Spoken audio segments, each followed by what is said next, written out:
की बात है कि हम लोग आज लगातार 1 दशक से भी ऊपर हो गया भ्रष्टाचार के खिलाफ लड़ते हुए। हर सप्ताह में एक पुतला फूंको और सरकार को ज्ञापन दो, ये भ्रष्ट हैं, ये भ्रष्ट हैं, ये भ्रष्ट हैं। लेकिन सरकार ऐसी है कि हमारे कागज़ का एक जवाब तक मुझे नहीं देती है। तो इससे हमको नाउम्मीद नहीं होना कि हमारे कागज़ का कुछ नहीं होता, हमारे बात का कुछ नहीं होता, हमारी बात को लोग सुनते नहीं हैं। इससे आपको घबराना नहीं है, अपने कार्य को करते रहना है। फल देने वाला ऊपर बैठा है। अभी अभी आपने सुना कि भाई साहब ने पन्ने की बात की, तो पन्ना कहते हैं इस कागज़ को। तो इस कागज़ के ऊपर जो भी लिखी जाएगी यही वो जगह है। हम थे और भाई साहब थे। मैं बहुत दुख होकर के इनसे पूछा था कि भाई साहब आखिर हम लोग क्यों करते हैं ये सब बात, जब हम लोगों का कोई सुनता नहीं है। तो भाई साहब ने जवाब दिया था कि हम लोग रहें या ना रहें, एक समय ऐसा आएगा कि इन कागज़ों को भी लोग पढ़ने वाले होंगे और उस वक्त पढ़ करके कहेंगे कि नहीं, भ्रष्टाचार में भी लोग कुछ ऐसे थे जो भ्रष्टाचार खत्म करने की आवाज़ उठाते थे। ये कागज़ उनका प्रमाण है। तो साथियों, आप लोग निर्भीक होकर के जहाँ से भी हैं आप, कोई ज़रूरी नहीं कि जंतर मंतर से, अपने अपने घर से भी, अपने अपने मोहल्ले से भी, अपने गांव से, अपने शहर से, जहाँ से हैं वहीं से ये काम शुरू होता है। और इसमें किसी को अधिकार नहीं है कि किसी से इजाज़त कोई ले। इजाज़त का मतलब, जब चोरी करने वाला इजाज़त ही नहीं लेता है तो हमको अच्छा काम करना है तो हमें क्या, किस बात का इजाज़त लेना है?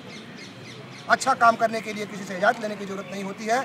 आप जो भी बोलोगे भ्रष्टाचार के खिलाफ बोलोगे, अगर हमारे साथी हो तब।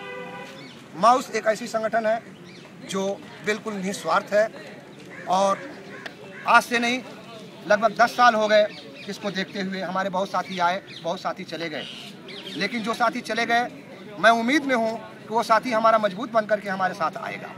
क्यों? उसको कहीं अच्छा नहीं लगेगा, वो जहाँ जाएगा वो भ्रष्टाचार में ही लिप्त पाएगा। वो सोचेगा और सोच करके फिर हमारी तरफ फिर वो आकर्षित होगा। तो पहले तो हमको अपने आप में मजबूत होना है। जब हम अपने आप मजबूत हो जाते हैं तो दुनिया की कोई ताकत नहीं है जो मुझे हिला दे।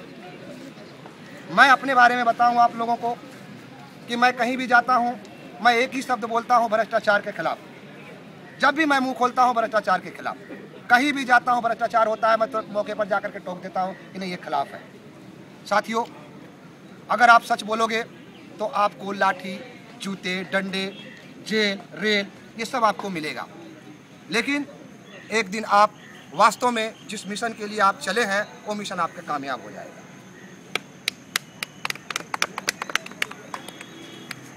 दूसरी बात है साथियों कि हम लोग जो भी साथी हैं अपने घर से खाना खाते हैं और इस समिति को चलाते हैं। 10, 5, 20, 25 बराबर हम इकट्ठे हो जाते हैं। कभी भी ऐसा ना हुआ कि हम लोगों ने प्रोग्राम को रखा और प्रोग्राम हमारा मिस हुआ हो। जब भी प्रोग्राम रखा गया, प्रोग्राम हुआ, चाहे आंधी आए, तूफान आए, चाहे आदमी आए या ना आए। तो देखो कितना बड़ा मिशन है कि एक आदमी भी अपने मिशन को करने के लिए तैयार है। तो आज तो हम इतने आदमी हैं, तो हम 5 आदमी ही अगर हम चाहें तो इस संसार को, इस भारत को बदल सकते हैं। बशर्ते वो 5 आदमी हमारे मिशन के होने चाहिए। जो मिशन हम लोगों के अंदर में है वही मिशन आपके अंदर भी होना चाहिए। देखिए, ईश्वर ने तय कर रखा है खाने पीने को। मैं भी बहुत घबराया करता था पहले कि खाना कैसे मिलेगा। तो ईश्वर ने कहा है कि यदि आप अपने कर्म को करेंगे तो मैं खाना जरूर दूंगा। जब चोर को खाना दे सकता है तो शरीफ आदमी को क्यों नहीं देता? उस शरीफ आदमी के अंदर जरूर कोई ना कोई लेकिन होगा। इस वजह से वो भूखा और नंगा और बेइज्जत होता है। अगर वास्तव में वो अगर शरीफ है, अगर हमारी तरह वो है, तो उसको कभी भी 10 पैसे से और खाने से कभी मोहताज नहीं हो सकता। तो साथियों, हम लोग शायर भी इसमें बहुत कहते हैं अच्छे। ये भाई साहब ने शायर सिखा रखा है सब लिख करके कि आज़ादी हमको मिली जब थी आधी रात, हुआ सवेरा ही नहीं, क्या अचरज की बात। तो हम लोग 63 साल की बात करते हैं। 63 साल में हम लोग आज तक आज़ादी नहीं हुए। किस बात की हम आज़ादी लेकर के चल रहे हैं? जो हमारा सरकार बना हमारी सेवा करने के लिए, वो हमारे मालिक बन बैठे। ये ऐसी आज़ादी हमको मिली कि नौकर आदमी जो है मालिक है। तो फिर अब ऐसी आज़ादी से तो अच्छी है कि हम वो गुलाम ही हो जाते। वो अंग्रेज भी अच्छे थे जो हमको खाना तो देते थे, लेकिन इनके सरकार में तो पढ़ लिख लेने के बाद भी खाना नहीं है। रिक्शा चलाने पर मजबूर, मजदूरी करने पर मजबूर, चाहे जो कुछ भी हो। IAS अफसर का डिग्री हमारे पास है, लेकिन हमें नौकरी नहीं मिली क्योंकि मेरे पास घूस नहीं था। तो घूस एक ऐसी चीज़ आ गई है भ्रष्टाचार में जो हर जगह ये हावी है। तो साथियों, हम लोग यही चाहते हैं कि भारत भ्रष्टाचार मुक्त देश बने, सभी लोगों को समान अधिकार मिले, धर्मनिरपेक्ष हो, जाति विहीन हो। आज लोग नाम से मतलब पूछ निकाल लेते हैं, कहते हैं कि तुम्हारा नाम क्या है, और जैसा ही नाम बताओ लोग मजहब ढूंढ लेते हैं। ये एक बहुत बड़ी बात आ गई है मेरे सामने। तो साथियों, आज जिस दौर से हम लोग गुजर रहे हैं, ये एक बहुत शोचनीय दौर चल रहा है हम लोगों के लिए कि ऐसे ऐसे लोग हम लोगों के सामने आते हैं जो भगवान बन जाते हैं और तुरंत 1 महीने के अंदर उनका पर्दाफाश हो जाता है कि नहीं, ये भगवान नहीं है, ये तो ये क्राइम कर लिया, ये तो ये क्राइम कर लिया, ये तो ये क्राइम करके बैठे हैं। तो अब बताइए कि हम लोग विश्वास करें तो किस पर करें। तो हमारे विश्वास के योग पात्र भाई मदन लाल आजाद, मैंने इनको गुरु मान चुका हूँ बहुत पहले से। दिल की बात है ये कि ये जो लिखते हैं मैं सब याद कर लेता हूँ। इनको याद नहीं होगा, सारे मेरे को याद है। मैं जहाँ जाता हूँ जनता मेरे सामने जब दिखाई देने लगती है, न जाने वो बात कैसे मेरे दिमाग में आने लगता है और मैं कई कई घंटा तक बोलते रह जाता हूँ। लोग सोचते हैं कि बहुत बड़ा वक्ता है ये, लेकिन हमने इन चीज़ों को ज्ञान किया है। मैं ये जो बात लिखी जाती है इसको मैं दिल से पढ़ता हूँ, एक दिन नहीं सैकड़ों मरतबा पढ़ता हूँ इसको, और एक एक बात में मुझे दम दिखाई देता है कि वास्तव में ये कानून है इनके बात के अंदर, और जो लिखी गई है ये हकीकत है। एक दिन न एक दिन ये सरकार बनेगी और इस पर लोग विश्वास करेंगे। वो दिन कब आएगा ये मुझे नहीं पता। हमारा काम है संघर्ष करते हैं, हम संघर्ष में। तो साथियों, ऐसे ही ताली बज गई और हमने बोला कि यह आप लोगों ने जो ताली बजाया, ये ताली हमारी आवाज़ को रोकती है। हम इतने खुश हो जाते हैं ताली के ऊपर कि जो सामने वाला बात उसे भूल जाते हैं। आपकी ताली की वजह से मैं भूल गया, फिर सब लोग शांत हो गया वहाँ। साथियों, कांग्रेस और बीजेपी और बड़े बड़े नेताओं के बीच में ताली बजाना, मैं कोई नेता नहीं हूँ। मैं आपको अपना अधिकार बताने आया हूँ कि आपका अधिकार क्या है। आप अपने मौलिक अधिकार को समझिए और समझ करके वोट दीजिए। ये हमारे पास किताब है, कुछ हमने ले आया है। अगर जो भाई को पैसा हो इसको छपवा करके या फोटो स्टेट करके लोगों तक पहुँचाए। तो हमारा काम यही है कि एक मुक्ति पत्र दिया गया है सबको, आप सभी पास होगी, सभी के पास वो किताब होगा। उसमें सारी बातें लिखी हुई हैं। आपको आत्मशक्ति देने के लिए वो किताब काफ़ी है। अगर वो किताब को बार बार अध्ययन करेंगे आप लोग तो आप लोगों को आत्मशक्ति मिलता रहेगा। और मैं निश्चित दावे के साथ कहता हूँ कि आप भी मेरी तरह मजबूत होंगे और कहीं भी किसी से नहीं डरेंगे। उस किताब के अंदर में इतनी ताकत है। वो किताब एक कानून है, आपको उस पर लिखा है आइए मैं आपका कानून का ज्ञान बढ़ाएं। तो आप लोग जिस ये लेख जो हमारी लिखी जाती है, इस लेख को कम से कम आप लोग कई मरतबा पढ़ें, एक मरतबा नहीं। जब तक से आपको समझ में ना आ जाए तब तक से आप लोग पढ़ें। एक एक आदमी अगर हमारा मजबूत हो जाता है तो हम निश्चित रूप से इस भ्रष्टाचार पर हम अपना झंडा गाड़ देंगे। साथियों, अभी एक मई को जो हम लोग पुतला फूंकने जा रहे हैं भ्रष्टाचार के खिलाफ मनमोहन सिंह का, एक बहुत बड़ा सूचना है। और मैं दावे के साथ कहता हूँ किसी पार्टी का हिम्मत नहीं है कि मनमोहन सिंह का पुतला फूंक दे और इल्जाम लगा दे कि 26,000 करोड़ आपने 26 लाख करोड़ आपने खाया है। लेकिन देखिए कितनी बड़ी ताकत हम लोगों के पास में है कि हमने सूचना दे दिया और उसको हम इस काम को भी करेंगे। लेकिन उस सरकार के पास इतनी ताकत नहीं मुझे गिरफ्तार करने।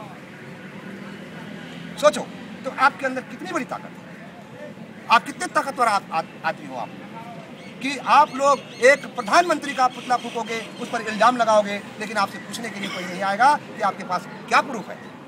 जिस दिन वो पूछने के लिए आ गया कि आपके पास क्या प्रूफ है, उस दिन आप भाई। इसलिए सरकार नहीं चाहती कि आप दबे रहो।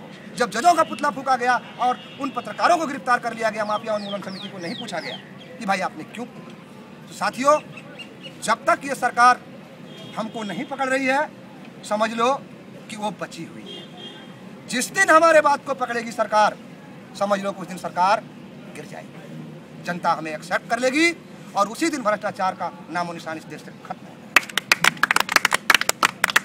तो भाई साहब, मैं आप क्या कहूँ आपके लिए, आपकी जो भ्रष्टाचार की जो नीति है वो अमर है और ये सदियों चलने वाली चीज़ है, इसमें कोई दो राय है ही नहीं। जिसने भी इस कलम को लिया, जिसने भी पढ़ा, मुझे बहुत शाबाशी दिया बिहार के अंदर में, बोला कि नहीं बहुत अच्छी लेख है।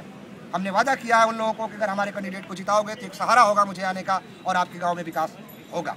एक ही बात पर उन लोगों ने हमसे खुश हुआ कि विश्व कप जीत करके भारत, अभी भारत में जो खेल हुआ 181 देशों को लाइव कास्ट दिखाया गया। क्या आप लोगों ने उस मैच को देखा? जनता के बीच से आवाज़ आई कि हमारे पास लाइट नहीं है।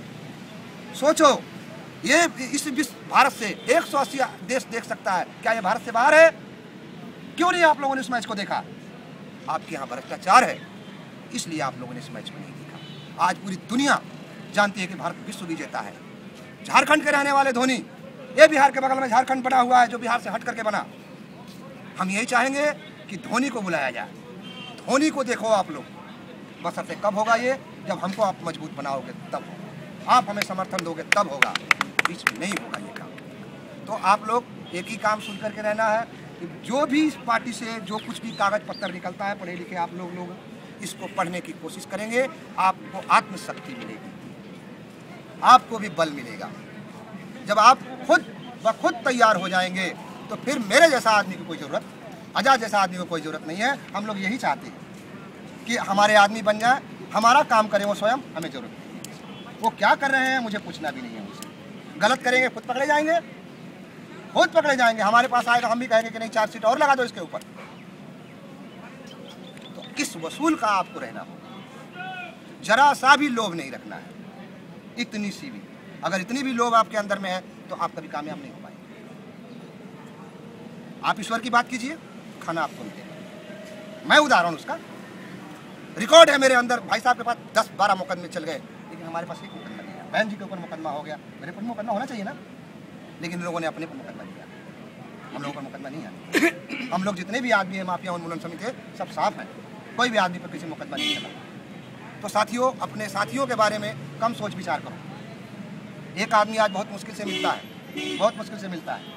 आज तो हम इतने आदमी हैं, इससे भी ज़्यादा हम आदमी हैं। हमारे समिति को आज तक कोई भी आदमी गलत नहीं बोला।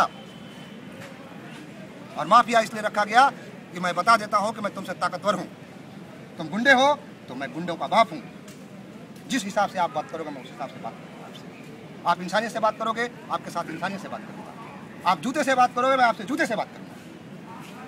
तो ऐसा होना हर हमारे साथी को जरूरी हो। जैसे झूरी यादव, हमारे जितने भी हैं सब ये बाबा फकीर आदमी आज फौलाद बना हुआ है, जो घर से बाहर नहीं निकलने वाला आदमी आज झंडा टांग करके चलता है।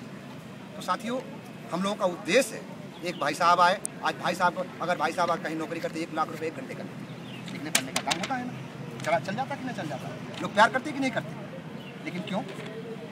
वो सोचा कि नहीं एक आदमी से कुछ नहीं होता, पुलिस जहान का चाहिए।